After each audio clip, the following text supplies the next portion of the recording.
All suspects are innocent until proven guilty in a court of law.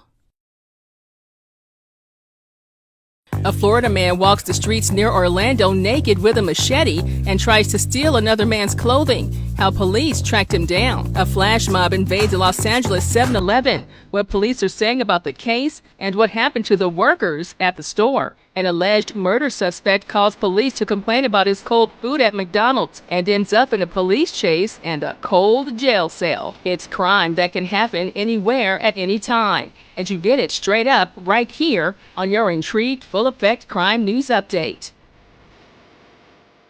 I'm Chandrea Thomas, and welcome to episode 2. I look at some of the wildest crimes from all across the country that you might not know about. Let's get to it. First up is a story of a man roaming the streets of Florida butt naked. He had a machete in his hand, and he tried to rob a man of his clothing before police was able to catch him. Check this out. Alright, got the visual on the male. He is naked, yelling at people in the parking lot. Very animated. The video says it all. On August 8th, the Volusia County Sheriff's Office says that 34-year-old Brandon Wright was seen picking palmetto berries in the woods at the county fairgrounds, about 30 minutes outside of Orlando, when he suddenly came running out of the woods. Then he allegedly tried to rob a nearby surveyor of his clothing with a machete in one hand and palmetto berries in the other. He's also accused of throwing that same machete along with those berries at the victim while the victim was complying with his demands. He's walking back towards the, he's doing push-ups at the entrance of the food store here. And it didn't stop there. Wright suddenly took off, jumped into his white Dodge Challenger, and drove away. He was spotted minutes later at a DeLand gas station and was finally taken into custody after approaching cars on the road. Wright is facing charges of attempted robbery with a deadly weapon, aggravated robbery with a deadly weapon, and aggravated assault with a deadly weapon. He's being held at the Volusia County Jail without bond. Wright had a similar naked incident back in 2021. This next case started to heat up over some cold fries. A police chase near Atlanta was sparked after an alleged murder suspect called police because he said his McDonald's fries didn't make the cut. Yeah, that really happened. Contact backside, backside! Taser deployed, taser deployed!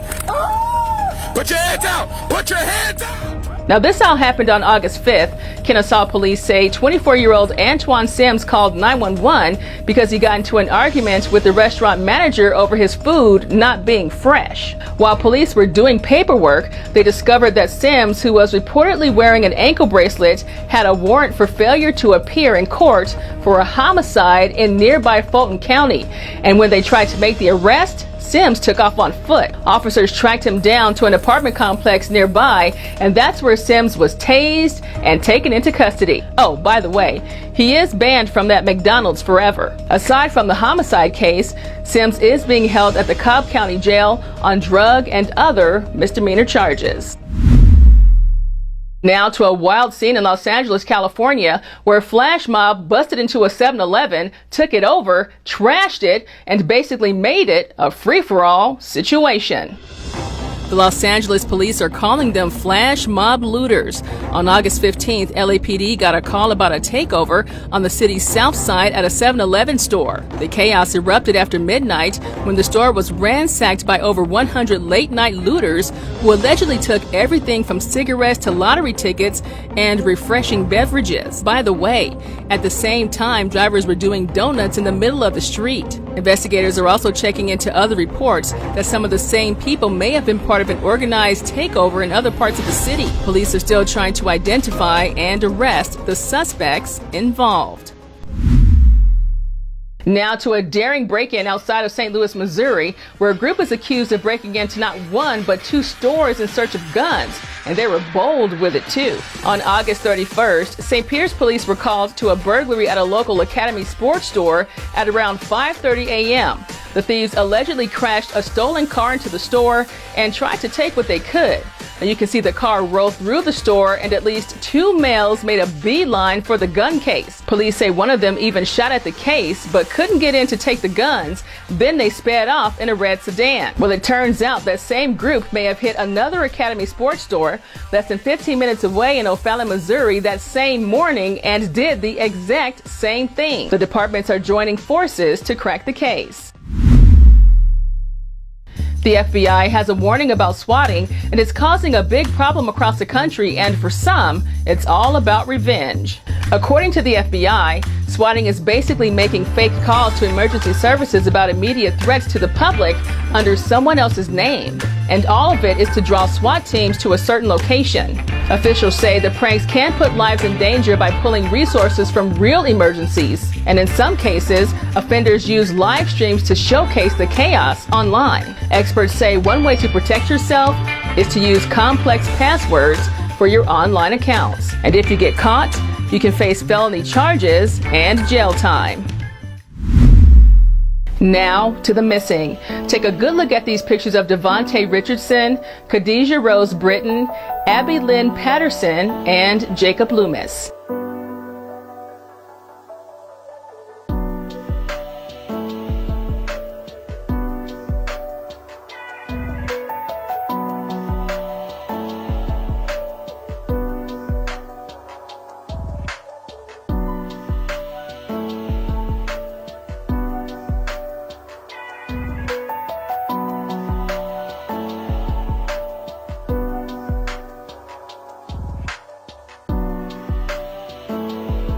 If you have any information about these cases, call 911.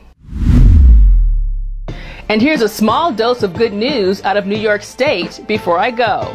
Native tribal lands are returned to the rightful owner. In a rare move, the Onondaga Nation was able to get over 1,000 acres of their ancestral land back over the summer. The land that sits on the Tully Valley has wetlands, floodplains, forest lands, and fields. The move comes after a settlement between New York State and the federal government. Tribal leaders say that reestablishing stewardship over the land is a great way to help preserve their culture and restore the land. The nation also says it's looking forward to more efforts to protect more land in the future while helping to heal some of the atrocities of the past. Don't forget to subscribe to my YouTube channel and follow the Intrigued Full Effect website for updates. And remember, if something is happening in your area that you want me to cover, drop me a line. Until next time, be safe and stay true.